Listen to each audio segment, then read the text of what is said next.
Brothers TV Enterprises and Entertainments uvádí 6. díl ze seriálu Kaštan, trenér Pokémonu. V horách. Kaštan se doslechl, že únosce Berniša by se měl vyskytovat někde v horách.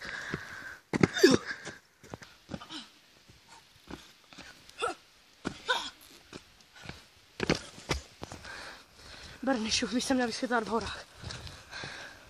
Prostě mi doufám, že ho najdu. Pokéball mám připraven. Vidím nějakého kostního Pokémona! Bernišu!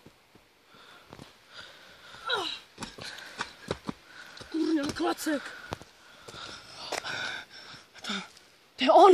S Bernišem! Bernišu!